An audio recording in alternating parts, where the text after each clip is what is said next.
লোকৰ হকে আইনী যুঁজ দিব বদৰুদ্দিন আজমলে উচ্চ ন্যায়ালয়ত নহলে উচ্চতম ন্যায়ালয়তো যুঁজিব এআইডিএফৰ নেতাই সংখ্যালঘু লোকৰ ওপৰত অত্যাচাৰ চলাই অহা যি অত্যাচাৰ সেয়া বন্ধ কৰক বুলি এতিয়া হুংকাৰ দিছে চৰকাৰক লগতে কৈছে বছৰ বছৰ ধৰি ভাৰতত থকা লোকসকল কেনেকৈ বিদেশী হল বুলিও এতিয়া প্ৰশ্ন কৰিছে এআইডিএফৰ বিধায়ক ৰফিকুল ইছলামে আৰু কি কৈছে আমি সবিস্তাৰে খবৰটো লৈ অহাৰ চেষ্টা কৰিম এটা ডাঙৰ খবৰ এই মুহূৰ্তত জনাবলৈ চেষ্টা কৰিছো বৰপেটাৰ বিদেশী ঘোষিত 28 গৰাকী লোকৰ হকে আইনী যুঁজ দিব বদৰুদ্দিন আজমলে এআইডিএফ প্ৰধান বদৰুদ্দিন আজমলে এবাৰ সপক্ষে যুঁজ দিব বিদেশী ঘোষিত লোকৰ হৈতে লোকৰ হৈ উচ্চ ন্যায়ালয়ত যাব আৰু তাতো যদি নহয় তেনেহলে উচ্চতম ন্যায়ালয় পাবগৈ এআইডিএফ সংখ্যালঘু লোকৰ ওপৰত চলাই অহা অত্যাচাৰ বন্ধ কৰক বুলি এতিয়া এআইডিএফৰ বিধায়কে হুংকাৰ দিয়া পৰিলক্ষিত হৈছে বছৰ বছৰ ধৰি ভাৰতত থকা লোকসকল কেনেকৈ বিদেশী হল এই প্ৰশ্ন হিমন্ত বিশ্ব শৰ্মাৰ চৰকাৰক এআইডিএফ বিধায়কৰ আৰু পিতৃমাতৃ ভাৰতীয় আত্মীয় স্বজন সকলো ভাৰতীয় তেন্তে সেই লোকগৰাকী কেনেকৈ বিদেশী হল বুলি প্ৰশ্ন কৰিছে বৰপেটাৰ 28 গৰাকী লোকক যেহেতু বিদেশী চিনাক্ত কৰি ডিটেনশন কেম্পলৈ প্ৰেৰণ কৰা হল আৰু তাৰ পাছতে এতিয়া হৰব হৈছে এআইডিএফ 28 গৰাকী লোকক ডিটেনশন কেম্পলৈ প্ৰেৰণ কৰাক লৈ হৰব হৈছে এআইডিএফৰ বিধায়ক ৰফিকুল ইছলাম আৰু প্ৰয়োজনত উচ্চতম ন্যায়ালয়তো এআইডিএফে যুঁজ দিব বুলি ঘোষণা কৰিলে ৰফিকুল ইছলামে এটা ডাঙৰ খবৰ জনাইছো এই মুহূৰ্তত ব্ৰেকিং নিউজ বৰপেটাৰ বিদেশী ঘোষিত 28 গৰাকী লোকৰ হকে বা হৈ সপক্ষে আইনী যুঁজ দিব এআইডিএফ প্ৰধান বদৰুদ্দিন আজমলে আৰু উচ্চ ন্যায়ালয়ত যদি নহয় তেনেহলে উচ্চতম ন্যায়ালয়তো যুঁজিব এআইডিএফৰ নেতাই এই ঘোষণা কৰা পৰিলক্ষিত হৈছে সংখ্যালঘু লোকৰ ওপৰত অত্যাচাৰ চলাই অহা বন্ধ কৰক বুলিও এতিয়া উল্লেখ কৰিছে এআইডিএফৰ বিধায়ক ৰফিকুল ইছলামে আৰু বছৰ বছৰ ধৰি ভাৰতত থকা লোকসকল কেনেকৈ বিদেশী হল সেইগৰাকী লোকৰ পিতৃমাতৃ ভাৰতীয় সতি সন্তান সকলো ভাৰতীয় আত্মীয় স্বজন নিজৰ ভাই ভনী সকলো ভাৰতীয় কিন্তু এগৰাকী মানুহ কেনেদৰে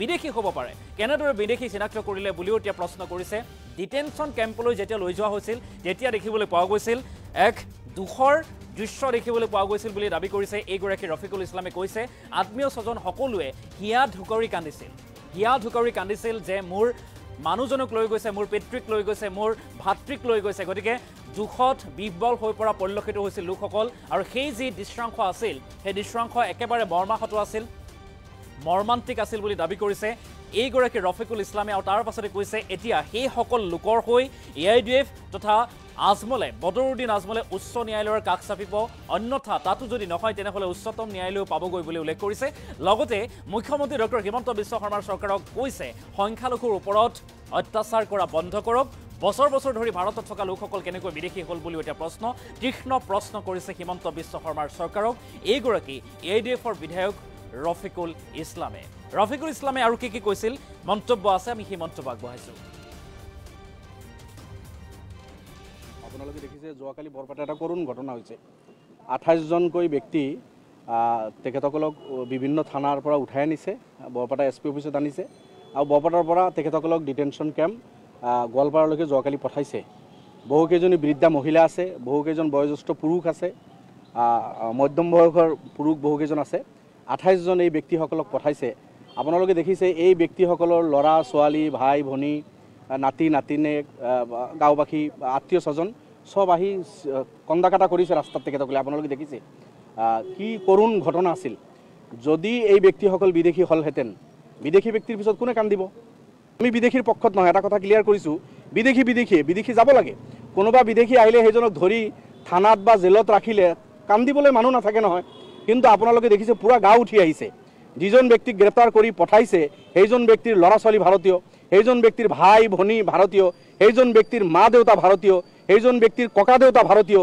সেইজন ব্যক্তিৰ নাতি নাতিনীয়েক ভাৰতীয় আৰু এই গোটেইখিনি উঠি আহি কালি বৰপেটা আপোনালোকে দেখিছে ৰাস্তাত দেখিছে মোৰ জনীয়া সমষ্টিৰ কেইবাজন ব্যক্তিক উঠাইছে গোটেই জিলাৰ লগত শুকুৰ মিয়া আৰু মালুম মিয়া এই দুজন ব্যক্তি জনীয়া সমষ্টিৰ হয় আৰু এজন ব্যক্তি আছে ডিমাপুৰৰ তেখেতে খৰিচালা মোৰ কলগাছিয়াৰ কাষতে থকা সেইজনক লৈছে বাগবৰ সমষ্টিৰ নিশাঞ্চৰ তাৰ পৰা এজন ব্যক্তিক উঠাইছে তেখেতৰ হৈ এই ব্যক্তিজন আছে কি নাম আছে মনোয়াৰা খাতুন বাগবৰ সমষ্টিৰ নিশাঞ্চৰৰ মনোয়াৰা খাতুন এজনী মহিলাক উঠাই নিছে এনেকুৱা আৰু বহু গাঁৱৰ আপোনালোকে দেখিছে তো শুকুৰ মিয়া আৰু মালুমৰ যি দুজন ব্যক্তিৰ মই কথা কৈ আছো তেখেতসকলৰ চাওক এই কাগজ পাতি আব্দুল মুতালিব তেখেতৰ দেউতাৰ নাম এই যিটো এনআৰসি হল এনআৰসিত আব্দুল মুতালিবৰ নাম আহিল শুকুৰ মিয়া মালুম মিয়াৰ নাম আহিছে ভোটাৰ লিষ্টত নাম আছে বৰাবৰ তেখেতসকলে ভোট দি আহিছে আৰু এটা পৰিয়াল যিজন দুজন ব্যক্তিক উঠাইছে তেখেতৰ দেউতা আব্দুল মুতালিবৰ 1949 চনৰ NRCত নাম আছে,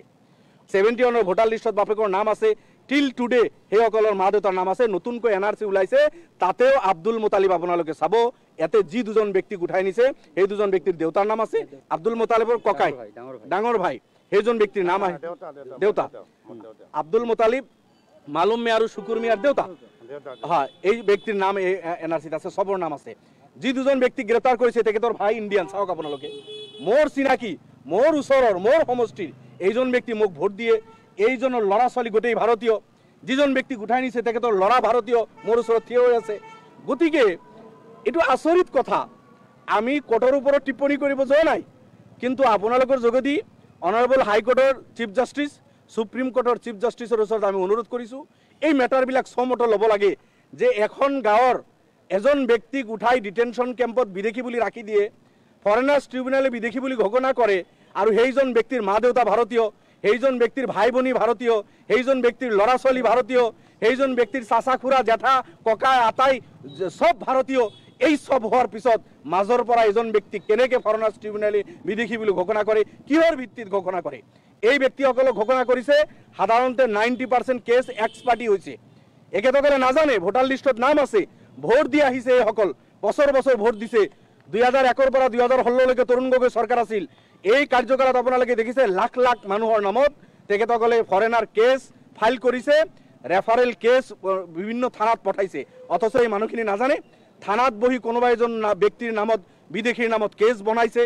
সেই কেছটো তেখেতসকলে এফটিৰ পৰা মাতিছে, এই দুখীয়া মানুহবিলাক খবৰে পোৱা নাই, বা খবৰ পালে উকিল ধৰিবলৈ পইচা নাই, বা তেখেতসকলে যে কোৰ্টত আহিব লাগে নাজানে, এনেকুৱা গৈ গৈ কেছবিলাক এক্সপাৰ্টি হৈছে। আজি ভাৰতীয় নাগৰিক সেইসকলক ধৰি নি ডিটেনশ্যন কেম্পত ভৰাই দিছে। কালিৰ কৰুণ ঘটনাটো আপোনালোকে দেখিছে। তো মই এতিয়া আপোনালোকৰ যোগেদি এইটোৱে ক'ব বিচাৰিছোঁ, মুখ্যমন্ত্ৰী ডাঙৰীয়া, অত্যাচাৰৰ এটা সীমা থাকে। আপুনি জুলুম অত্যাচাৰ কৰি, সৰ্বসাধাৰণ ৰাইজক অত্যাচাৰ কৰি খুব বেছি ডাঙৰ মানুহ হ'ব নোৱাৰে। বহুত ডাঙৰ মানুহ আহিছে গৈছে, আপুনি মই এদিন যাব লাগিব। গতিকে এই নিপীড়িত মানুহৰ ওপৰত আৰু অত্যাচাৰ আপুনি নচলাব, এইটো মুখ্যমন্ত্ৰীৰ প্ৰতি মোৰ আহ্বান থাকিল।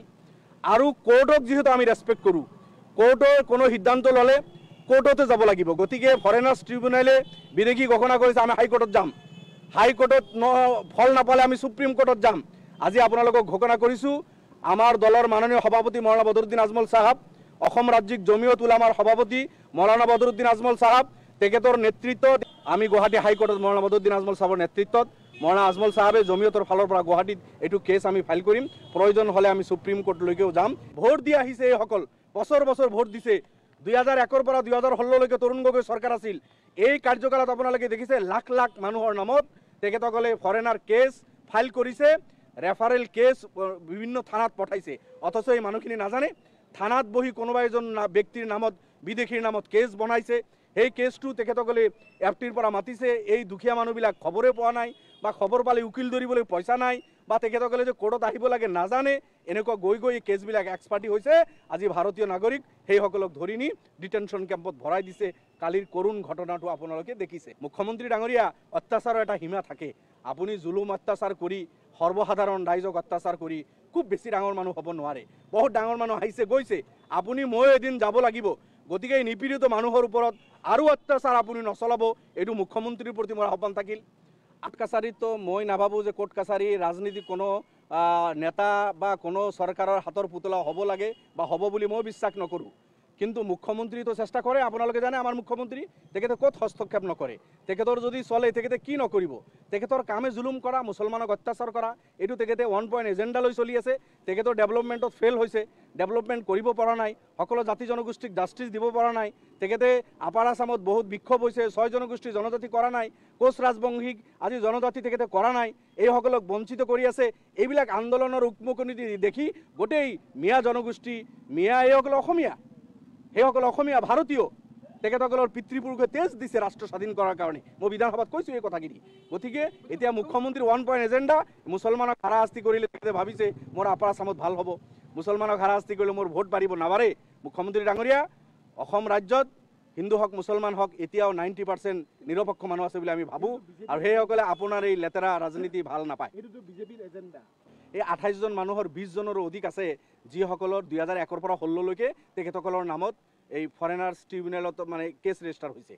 এইসকল ব্যক্তিৰ নামতো কেছ ফাইল হৈছে। মুখ্যমন্ত্ৰী তৰুণ গগৈ আছিল 2001 পৰা 16লৈকে অসমৰ মুখ্যমন্ত্ৰী তৰুণ গগৈ, ৰকিবুল হুছেইন ডাঙৰীয়াৰ মুৰব্বী, আব্দুল খালেক সাহাবৰ মুৰব্বী তৰুণ গগৈ অসমৰ মুখ্যমন্ত্ৰী থাকোঁতে এই সব মানুহৰ নামত কেছ লাগিছে আৰু সেই কেছবিলাক এই মানুহখিনি নাজানে। ঘৰত বহি বহি কেছ বনাইছে। কাৰোবাক কোনো এটা সংগঠন দলক সন্তুষ্ট কৰাৰ কাৰণে ঘৰত বহি ভাৰতীয় নাগৰিক গৰীব মানুহৰ নামত কেছ ফাইল কৰিছে। সেই কেছবিলাক তেখেতসকলে নাজানে, লেমেন এক্সপাৰ্টি ডিচিজন হৈ এতিয়া ডিটেনশ্যন কেম্পত ৰাখিছে। কংগ্ৰেছে অত্যাচাৰ চলাইছে, এইটোতো আৰু লুকা ঢাকা কথা নহয়, আপোনালোকে জানে।